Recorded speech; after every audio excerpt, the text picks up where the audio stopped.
A growing number of countries are banning travel from the United Kingdom to block a new strain of coronavirus that is sweeping across southern England.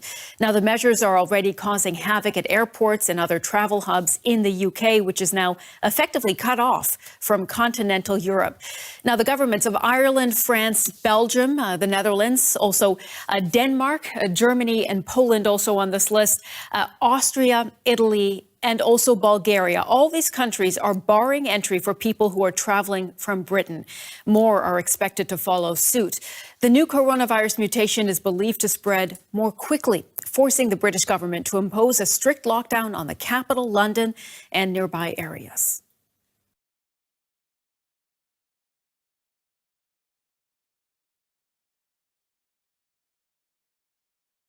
Spyware sold by an Israeli private intelligence firm has been used to hack the phones of dozens of Al Jazeera journalists. That's according to Citizen Lab researchers at the University of Toronto.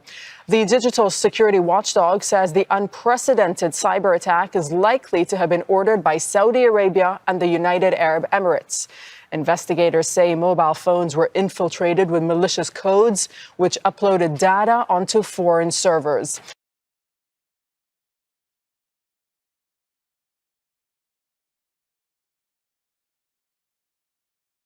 A volley of rockets exploded near the U.S. Embassy in Baghdad on Sunday amid rising tensions between the United States of America and Iran ahead of the death anniversary of the top Iranian general Qasem Soleimani.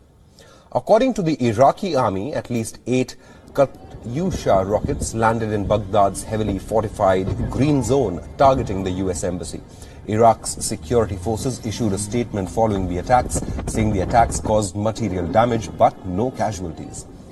Most of the missiles hit a residential complex and a security checkpoint inside the zone, damaging buildings and cars and wounding one Iraqi soldier. No known Iran-backed groups have claimed responsibility for this attack as of now.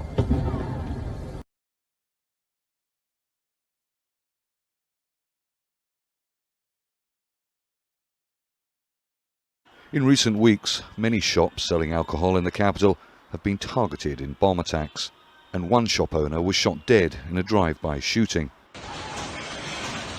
This mobile phone footage reportedly shows a group of men ransacking a store in Baghdad. No one has claimed responsibility for any of the attacks, and no one has been brought to justice. The sale and consumption of alcohol is not illegal in Iraq, but shops like these, which are popular with the Christian and Yazidi communities and secular Muslims who drink alcohol, need a special license. The consumption of alcohol in public is illegal in this Muslim-majority country, but its availability is seen by many as a testament to Iraq's tolerance towards its ethnic and religious minorities.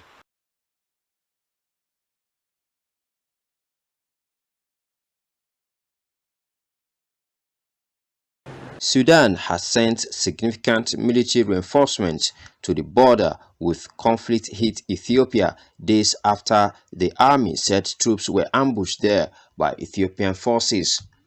Soldiers were deployed in eastern Al-Fashaqqa border region, the site of sporadic clashes where Ethiopian farmers cultivate fertile land on territory claimed by Sudan. The area also borders Ethiopia's troubled Tigray region, where fighting broke out last month, causing over 50,000 Ethiopians fleeing the conflict to cross into Sudan in recent weeks. Earlier on Wednesday, the Sudanese officials confirmed that Ethiopian forces and militias ambushed its troops inside Sudanese territory on its eastern border with Ethiopia.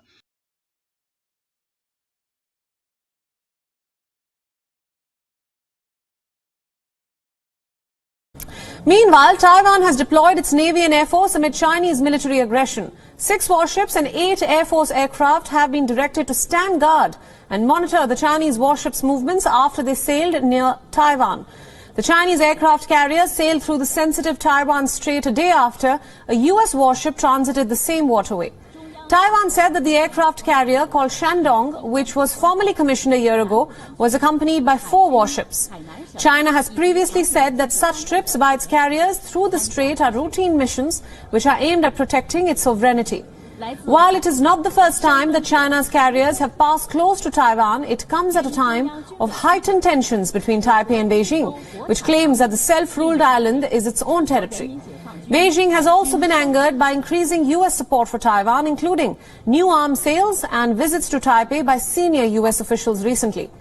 Taiwan has complained of repeated Chinese military activity, including China's regular flying of Air Force planes near the island.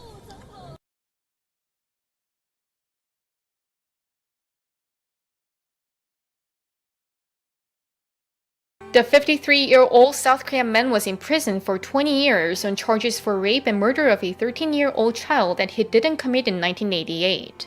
But finally, Yoon Sang-yeol cleared his name in court after 32 years as the court overturned his conviction on retrial after one of the country's most notorious serial killers confessed to the 1988 rape. Recently, the Suwon District Court offered an apology to Yoon on behalf of the judiciary, saying the incorrect ruling of the past was made due to wrongful acts by investigation agencies. Yoon seemed very pleasing and satisfied after hearing not guilty. And this was what happened. Yoon's case, commonly referred to as the Hwasong serial murder case, was classified as the 8th case of 10 serial murders that had occurred between 1986 and 1991 in Hwasong, Gyeonggi Province. However, the serial murder case has stayed unresolved for almost 3 decades and was even made to a movie, Memories of Murder, which was directed by Oscar-winning director Bong Joon-ho.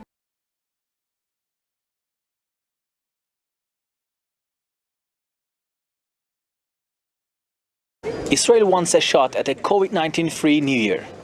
It's rolled out a massive vaccination campaign to stamp out the virus.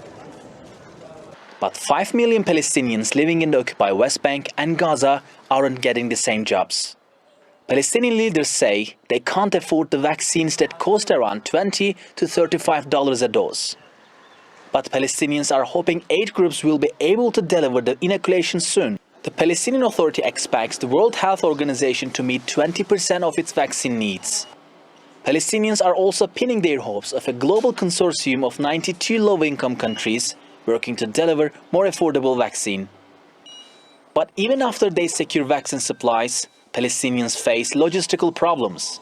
For instance, the 2 vaccines that have so far won government approvals needed to be kept at temperatures below freezing, and there is only 1 refrigeration unit in the occupied West Bank.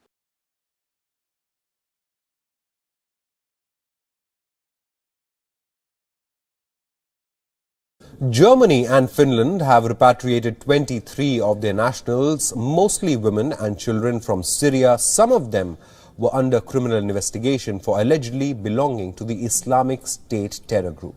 Germany brought back 12 children and 3 mothers from camps in northeastern Syria. According to the country, most of the repatriations were humanitarian cases, primarily orphans and children who were very ill. German Foreign Minister Heiko Maas added that it was not legally possible to repatriate the children without their mothers. Finland brought home 6 children and 2 adult mothers. According to the government, the basic rights of the children could only be safeguarded by repatriating them.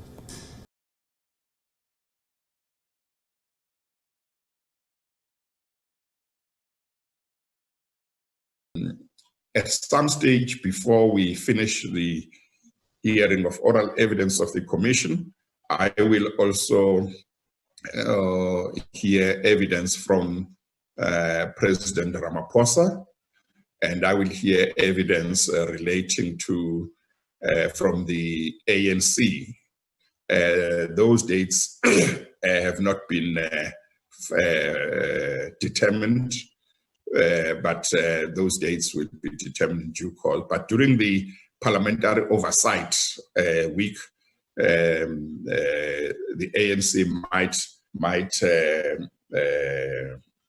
give evidence, but it may be that it might come later and not during that week.